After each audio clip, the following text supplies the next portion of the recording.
Hello, everyone. This is Jim Lucy, Editor-in-Chief for Electrical Wholesaling and Electrical Marketing with the November 21st edition of the Today's Electrical Economy podcast sponsored by Champion Fiberglass. The company began producing epoxy fiberglass conduit and fittings in 1988 and in 1989 developed the first conduit from epoxy resins that had flame resistance and low smoke characteristics. This met the most stringent codes and specifications. In today's podcast, we'll take a look at the latest pricing data from Electrical Marketing's Electrical Price Index and discuss some of the biggest construction projects that have broken ground recently. We'll also look at some of the weekly economic indicators that can give you a sense of where the U.S. economy and the electrical market may be headed. These 5 weekly indicators are initial unemployment claims at the state level, rail freight car traffic, the Baker Hughes rig count, oil prices, and copper prices. Our thanks again to Champion Fiberglass for sponsoring today's Electrical Economy series of podcasts for 2022. For the week ending November the 12th, the advanced figure for seasonally adjusted unemployment claims was 222,000. That's a decrease of 4,000 from the previous week's revised level.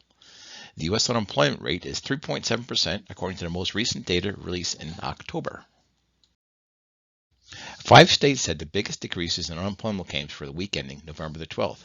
These states were Kentucky with a decrease of 3,322, Georgia with a decrease of 1,902, Florida with a decrease of 1,523, Texas with a decrease of 1,498, and Indiana with a decrease of 1,054. The 6 states with increases in unemployment claims of more than 500 were Minnesota with a big increase of 2,365. North Carolina was also over the 1,000 mark with an increase of 1,023. New Jersey had an increase of 957, followed by Montana with an increase of 874. Down the list a bit were Wisconsin with an increase of 573 and Pennsylvania with an increase of 561. One of the more interesting leading indicators for the overall U.S. economy is freight rail traffic, and that's a measure of the amount of raw materials and finished goods being shipped by rail. The best source for this data is the American Association of Railroads, or AAR. It publishes this data weekly at www.aar.org. For the week ending November the 12th, total U.S. weekly rail traffic was 490,350 carloads and intermodal units. That's down 2.5% compared with the same week last year. Total combined U.S. rail traffic, the carloads and intermodal units, for the first 45 weeks of 2022 was 22,285,808 carloads and intermodal units. That's a decrease of 2.5% compared to last year.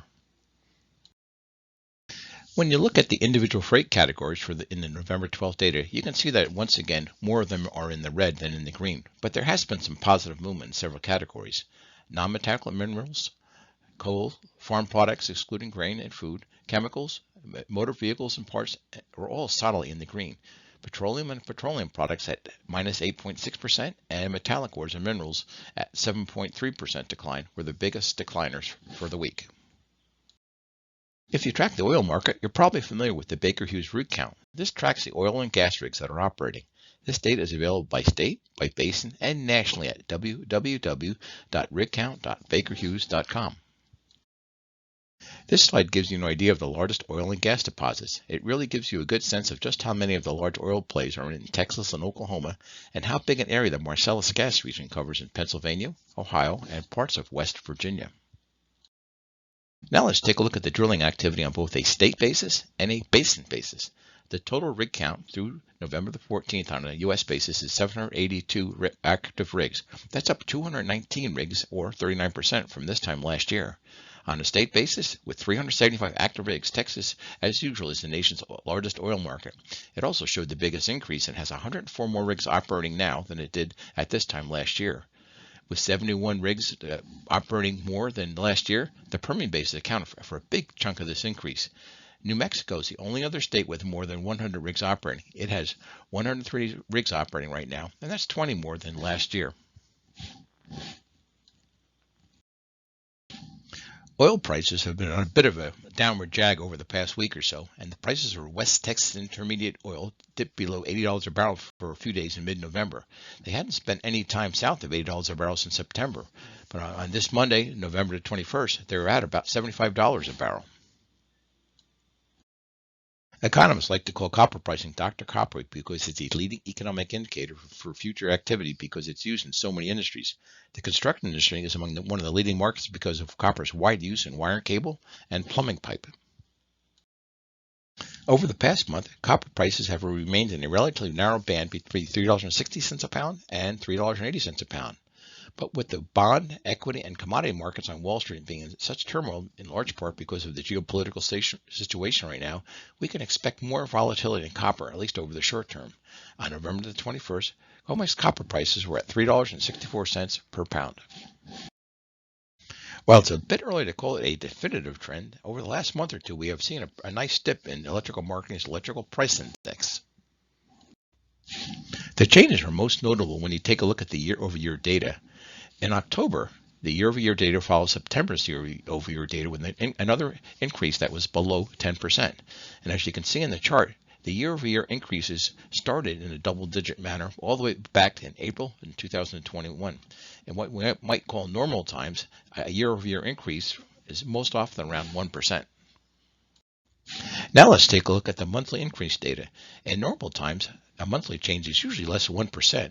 But when pricing started to go wild in the second quarter of 2021, it wasn't unusual to see monthly increases of up to 2%.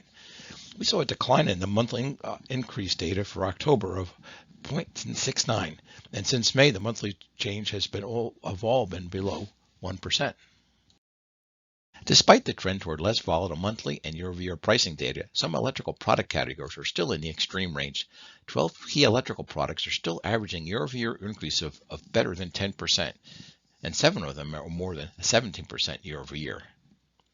When you take a look at the annual basis, the ones with the largest increases are switchgear, looking at year-over-year increase averaging 22%. Fuse is still up over 19.8%. Circuit breakers up 18.2% on an annual year-over-year basis. Boxes up 18%. Motors up 17.3%, as well as panel boards also up 17.3%.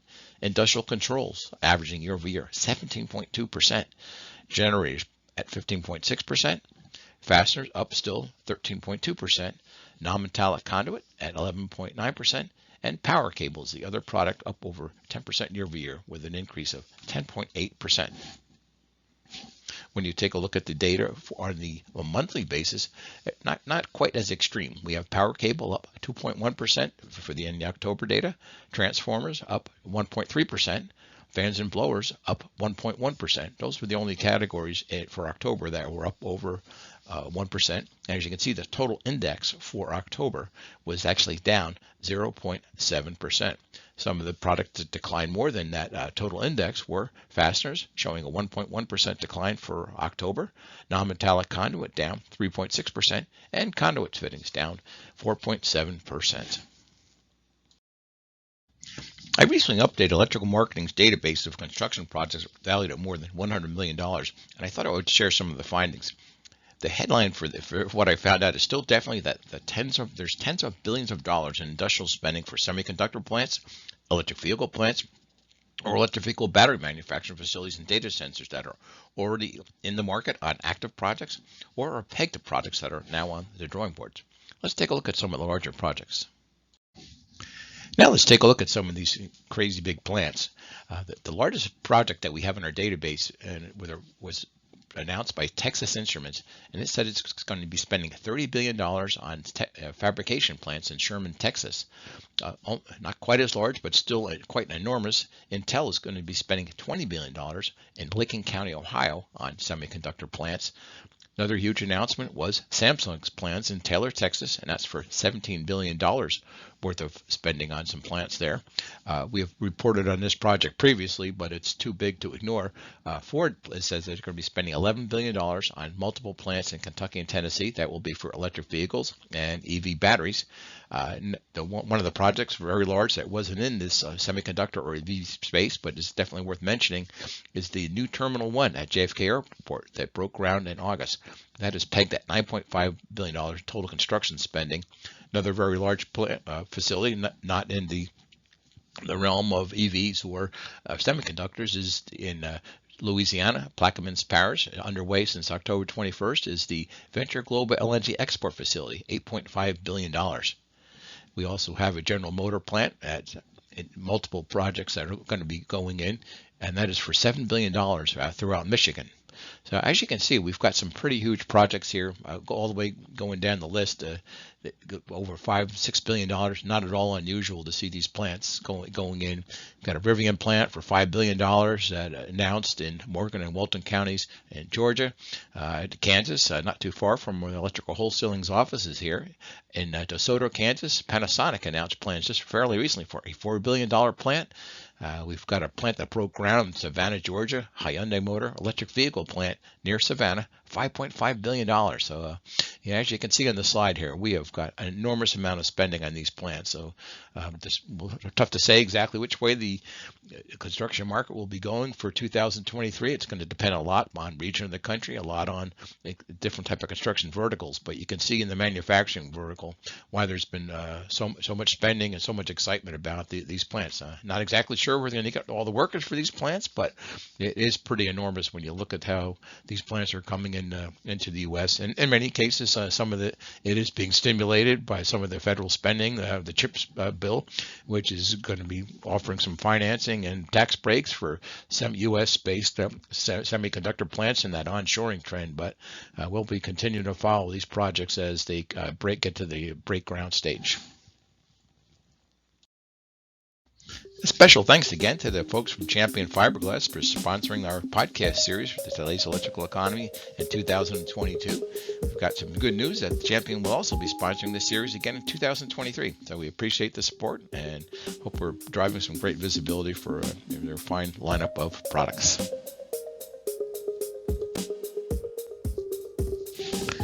That's all we've got for today. Please check in with us. Our next presentation will be on Monday, December the 5th. Until this time, I wish you a happy Thanksgiving. I hope you have a chance to spend some time with family and friends and loved ones. Maybe catch some sports of your particular interest, whether it's football or the U.S. soccer that's going to be coming on. We've got a big match coming up on Friday after Thanksgiving, U.S. versus England, and there's certainly every football game you can imagine. So look forward to talking with you again on December the 5th. Until then, be happy, be healthy, enjoy yourself on Thanksgiving. Take care.